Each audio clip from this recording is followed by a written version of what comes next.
Okay, तो आज हम लोग जो है कंक्लूडिंग जो आखिरी चैप्टर है गुरुज का, इब्रानी की पत्री का आखिरी चैप्टर, चैप्टर 13 को देखेंगे पूरा कितना होता है। बिकॉज चैप्टर बड़ा है, एक्चुअली 25 उसमें आयातें हैं। Okay,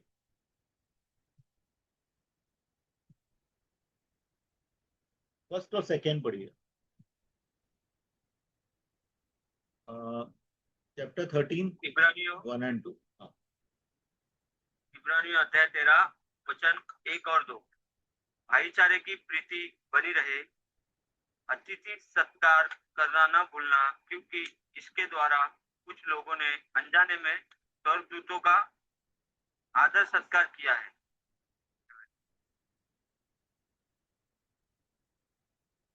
okay, God bless this word. Okay, actually क्या होता है कि let the brotherly love continue. हम लोग सब जो है सन्स एंड डॉक्टर्स बोलते हैं, लेकिन हम सब लोग भाई लोग हैं। जो बहनें हैं वो लोग भी भाई लोग हैं, क्योंकि उनको भी इनहेरिटेंस है। इनहेरिटेंस किसको मिलता है? बेटों को मिलता है ना। ठीक है, तो परमेश्वर के राज्य में सब भाई है, सब बहनें भी भाई है। तो ब्रदरली लव शुड कंटिन्यू, मतलब कि हम लोग अपने भाइयों के साथ प्रेम करते रहना चाहिए। ऐसा नहीं कि अभी मेरा भाई मेरे साथ बराबर नहीं चल रहा है तो उसको छोड़ देना है। यूजुअली ऐसा होता है ना, जो अच्छा चलता है उसके साथ चलते हैं अपन, अच्छा जो बुरा चलता है उसको छोड़ देते हैं। ये क्या होता है कि ये ह्यूमन टेंडेंसी है। लेकिन प्रभु का वचन क्या बोलता है कि हमारा ब्रदरली लव जो है लोगों के लिए, खास करके भाइयों के लिए, अपने खुद के भाइयों के लिए। कौन से भाई? मसीह भाई। उनके साथ हमारा प्रेम जो है हमेशा चालू रखना चाहिए। हमेशा उनको प्रेम करते रहना चाहिए। अगापे प्रेम परमेश्वर का अनकंडीशनल लव जो है वो सब लोग के साथ। ये लव कौन सा है यहाँ पे दिया है क्या? It should be love only, love of God. ठीक है, लव ऑफ गॉड, परमेश्वर का प्रेम, अगापे प्रेम। ठीक है, और दूसरा आयत में बोल रहा है कि अ, अजनबियों को इंटरटेन करना मत भूलो। ठीक है, क्योंकि ऐसा करने से कितने लोगों ने बिना जाने स्वर्गदूतों को इंटरटेन, स्वर्गदूतों को वो लोग ने मेहमान नवाजी किया है। अभी कितने ही लोगों का ये अगर एक्चुअली इसमें देखेंगे बाइबल में तो बहुत से एग्जाम्पल्स है। ऑलमोस्ट 104 अपीयरेंसेस है जब स्वर्गदूत अपीयर हुए हैं 104 बार। किसके साथ? मनुष्य के सामने। तो ऐसा बहुत से लोगों का ये भी है, एक्सपीरियंसेस है कि अ, उनको स्ट्रेंज लगा। किसी आदमी को वो लोग ने हॉस्पिटल में, भी मेरा मैंने बताया था शायद एक बार, अ, मुझे लगा कि वो स्वर्गदूत था। मैं से मेरा सेवा कंप्लीट करके कोलाबा में 11 बजे रात को मैं चर्चगेट स्टेशन पे था। तो मैंने सोचा कि चलो थोड़ा चाय पी लूंगा। ठीक है, तो चाय का ये ले लिया मैंने, और मैं आगे आगे जा रहा था जब भी तो एक आदमी जो है अधेड़ उम्र का, मिडिल एज का, वो मेरे को आके बोलता है मेरे को चाय दे। मैंने बोला ये तो मेरा है चाय, तो तू चाहिए तो पैसा दे दो तेरे को, तू जाके ले ले। तो मैं उसका 10 रुपये, 10 रुपये में आ जाएगा? बोला हाँ आ जाएगा, ट्राई करो। तो उसको दिया, तो बाद में मुझे तो लगा ऑर्डिनरी आदमी है, ऐसा कोई कोई रहता है। मैं बैठ गया, ट्रेन में बैठ गया, और ट्रेन थोड़ा रुका हुआ था। वो आदमी चाय लेके आया वो, और चाय लेके आया और मुझे ढूंढा उसने कंपार्टमेंट में, और मेरे को देख के बोला थैंक यू। तभी मुझे लगा कि ये ना, ये कोई स्वर्गदूत था। क्योंकि कोई भी ऐसा पैसा लेके आपसे चाय लेके कोई पीछे नहीं आके बोलता थैंक यू। बरोबर, ज्यादा लोग, ये लोग का आदत नहीं रहता थैंक यू वगैरह बोलने का। तो I think that was angel actually. तो ऐसे स्वर्गदूत जो है आपको कितना बार मिल सकते हैं रास्ते पे। कितना बार स्वर्गदूत आपको, परमेश्वर भी देखता है कि आप कैसे हैं, आप शेयर करते हैं क्या अपनी चीजों को। कि सिर्फ आप ही अपने में ही मी माइन, है ना, मैं, मेरा फैमिली, बस यही सब कुछ है। तो परमेश्वर कभी कभी अपने दूतों को भेजता है अपने को टेस्ट करने के लिए कि हम लोग क्या कर रहे हैं। वी आर वी हॉस्पिटल, देखो हॉस्पिटलिटी सब लोग नहीं करते, मुझे मालूम है। कितना लोगों को दिल नहीं है ऐसा एंटरटेन करने के लिए, कितने लोगों को ऐसा आदत नहीं है, ठीक है। लेकिन हॉस्पिटलिटी में क्या होता है, सैक्रिफाइस होता है। अगर आप देखेंगे, जो भी मेहमान नवाजी करता है ना, तो वो पूरा सैक्रिफाइस करता है घर का। जो भी कितना लोग एक लिमिट पे जाते हैं, लेकिन कुछ कुछ लोग जो है ना, आपके सामने पूरा बर्तन नहीं रख देंगे, जो चाहिए खाओ जो चाहिए ले लो। ऐसे लोगों को प्रभु आशीष करता है, क्योंकि प्रभु बोलता है कि ही लव्स चीयरफुल गिवर। जो स्वेच्छा से, खुशी से जो देता है, उसको प्रभु प्रेम करता है, ठीक है। अभी कुछ लोग कुछ लोग क्या करते हैं, चीयरफुल गिवर नहीं रहते। वो लोग उनका दिल में रहता है कि प्रभु तो लौटाता है ना बहुत सा गुना, 10 गुना 100 गुना, तो मैं प्रभु को दूंगा तो मेरा वापस आएगा। जैसे ऑलवेज सीड सीड समझते हो लोग। बट यार, परमेश्वर के बच्चे बनो यार। परमेश्वर के बच्चे के ऐसा नहीं सोचना चाहिए कि परमेश्वर मुझे वापस देगा इसके लिए मैं करूँ। बराबर ना, अगर मेरा पिता का राज्य है ना, मैं अपना पिता का दुकान पे बैठा हूँ, तो मैं अपना जेब से भी गले में डाल दूंगा, गले मतलब जो पैसे का ये रहता है, पेटी रहता है, उसमें मैं अपना पैसा भी डाल दूंगा, कोई बात नहीं है। क्योंकि अपना परमेश्वर अपना पिताजी है ना, ये परमेश्वर का राज्य हमारा राज्य है, हम लोग के ये है। तो we should have a big heart. गलत आदमी बोल रहा है, I don't have a big but I want to have. Okay, तो इसके लिए ना कितना, do not forget to entertain stranger. कोई अजनबी लोग आपको मिलते हैं ना, आप चेक करो कितना। देखो मैं नहीं बोल रहा हूँ कि आप सब भिखारियों को पैसा दे दो, ये वो बहुत आजकल तो माफिया चल रहा है। कितने भिखारियों को जो है, दादा लोगों ने खड़ा करके रखा है उधर, और वो लोग पेरोल पे है। वो लोग को मतलब सैलरी मिलता है, वो लोग भीख मांगने का वो लोग को पगार मिलता है। तो उसको वो लोग को देने का ये नहीं है, बट अगर स्ट्रेंजर्स आपको एकदम अजनबी लोग मिलते हैं, उनको एंटरटेन करना, उनको आप खिलाना पिलाना, उनका सेवा करना से काफी परमेश्वर का परख पूरा होता है, ठीक है। तीसरा पढ़ेंगे तो 13:3। इब्रानियों अध्याय 13 वचन 3। कैदियों ऐसी सुधि लो कि मानो उनके साथ तुम भी कैद हो, और जिनके साथ बुरा बर्ताव किया जाता है उनकी भी यह समझकर सुधि लिया करो कि हमारी भी देह है। Amen। अभी ये थोड़ा डीप वर्ड है, सिंपल लगता है। देखो, इम्पैथी होना बहुत जरूरी है। इम्पैथी मतलब क्या, देखो एक रहता है सिंपैथी, तो इंग्लिश वर्ड है सिंपैथी और इम्पैथी। एक रहता है कि आप विचार की समझते हैं, विचारा है, विचारा है ना, ये विचारा है, उसको बोलते हैं सिंपथी, ठीक है, विचारा है। लेकिन एक रहता है जो एम्पैथी बोलते हैं, कि उसका दर्द आप महसूस करते हैं, उसके दर्द में आप शरीक होते हैं। यीशु मसीह हमारे दर्द में शरीक हुए। उन्हें बेचारा करके नहीं देखा हम लोग को, लेकिन खुद परमेश्वर मनुष्य बन के आए और हमारे साथ जिए, हमारा हर एक चीज में सहभागी हुए। तो वैसे ही हम लोग जो है, जब हम लोग किसी को समझो, किसी प्रिजनर को देखते हैं, यानी कितने लोग, I don't know, jail ministry नहीं करते होंगे कोई भी, या करते भी होंगे, आई डोंट नो।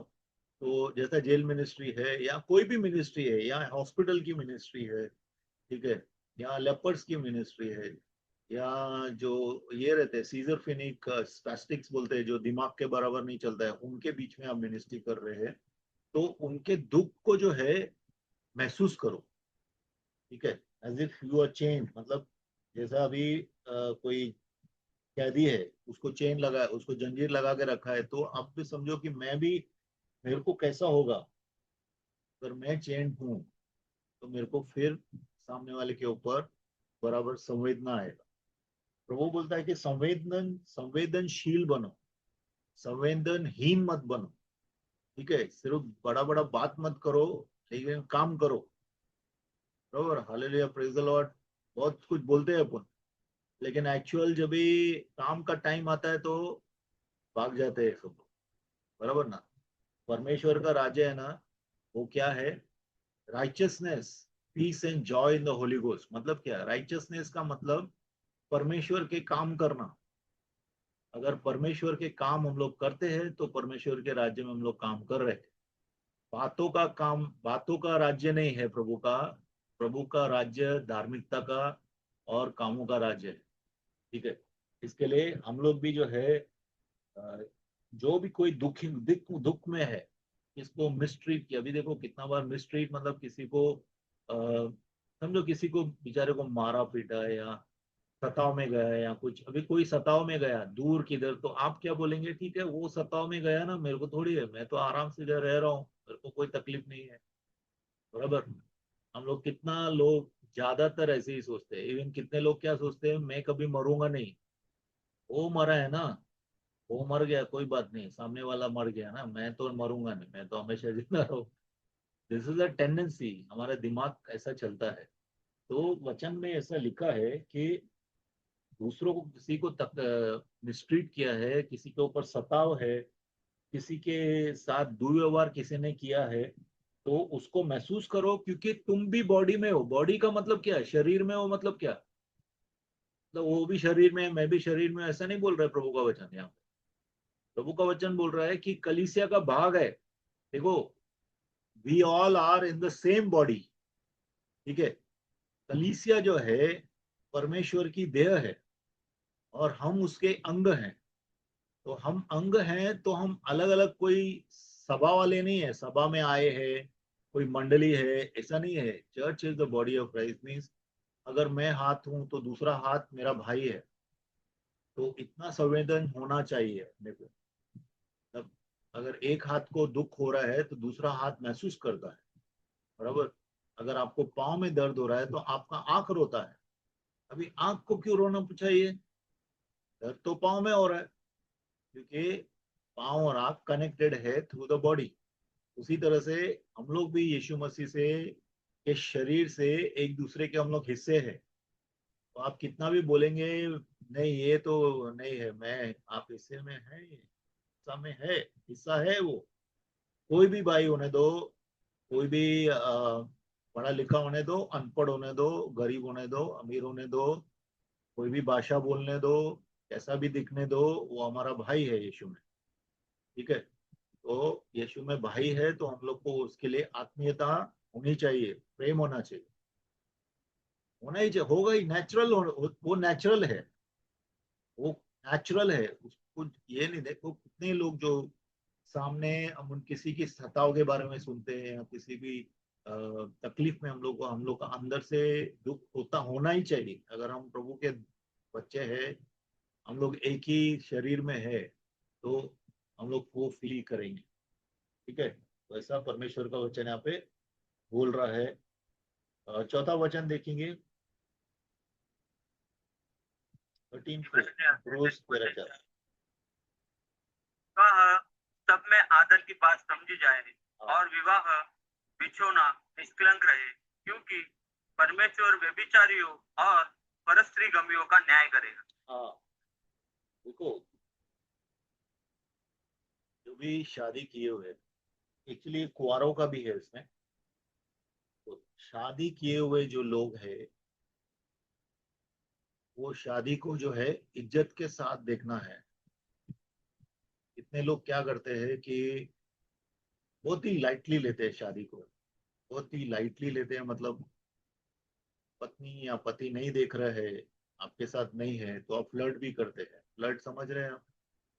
फ्लर्ट करते हैं किसी भी बहन, मतलब मसीह में हो, बहन भाई ना हो, किसी के साथ भी आप फ्लर्ट करते हैं, तो आप मैरिज के बेड को डिसऑनर कर रहे हैं। मतलब आप शादी को जो है आदर नहीं कर रहे। देखो शादी में, लिए मैरिज सेमिनार का बात है, बट शादी में तीन पार्टी रहता है। बराबर, पति पत्नी और यीशु। आपने यीशु मसीह के सामने जो कवेनेंट बांधा, यीशु मसीह के सामने आपने जो वाचा दिया कि मैं अपनी पत्नी को हमेशा प्रेम करूंगा, पत्नी ने बोला मैं अपने पति का हमेशा आदर करूंगी, ठीक है। तो ये जो है, इसका ऑनर करना है, मैरिज का ऑनर करना है, ठीक है। एंड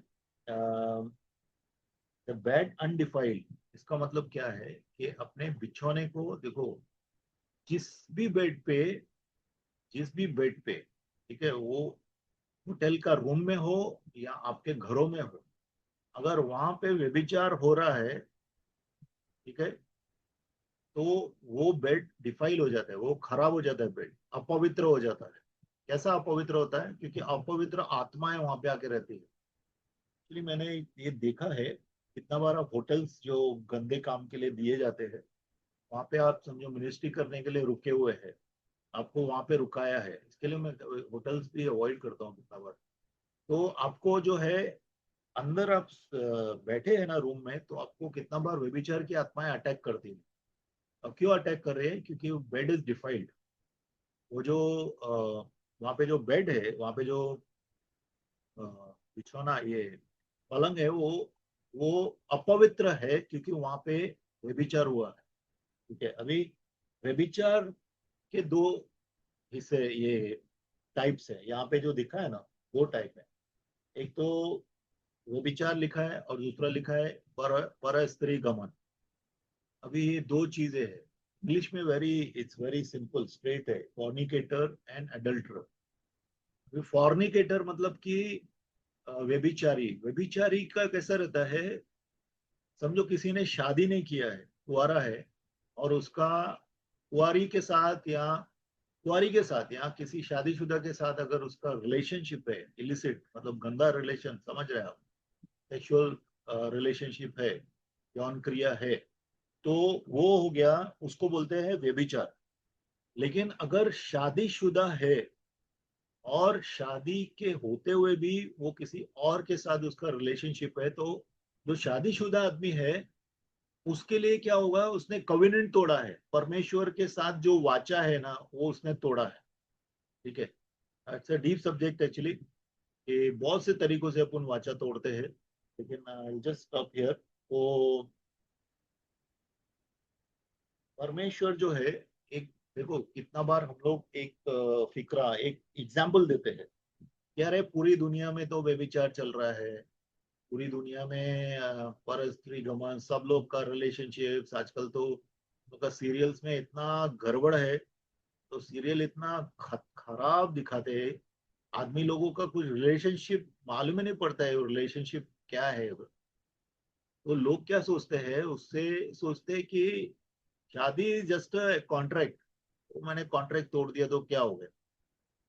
लेकिन परमेश्वर के सामने जो शादी है ना, वो वाचा है। परमेश्वर पति पत्नी को एक शरीर के जैसा देखता है, कि वो लोग एक है, ठीक है। इसके लिए देखो दुष्ट आत्माएं भी घूमती है, पति पति को रहेगी तो पत्नी के अंदर घुस सकती है वो आत्माएं, क्योंकि सोल टायर रहता है, जैसा आपने पहले भी सीखा है। तो परमेश्वर हर एक व्यभिचारी का और परस्त्री गमन वाले का परमेश्वर न्याय करेगा। आप ऐसा मत सोचो कि कोई भी छूट जाएगा, कोई भी छूटेगा नहीं। इसने जैसा बोया है वैसा ही वो काटने वाला है, ठीक है। अ, तभी अपन इसके ऊपर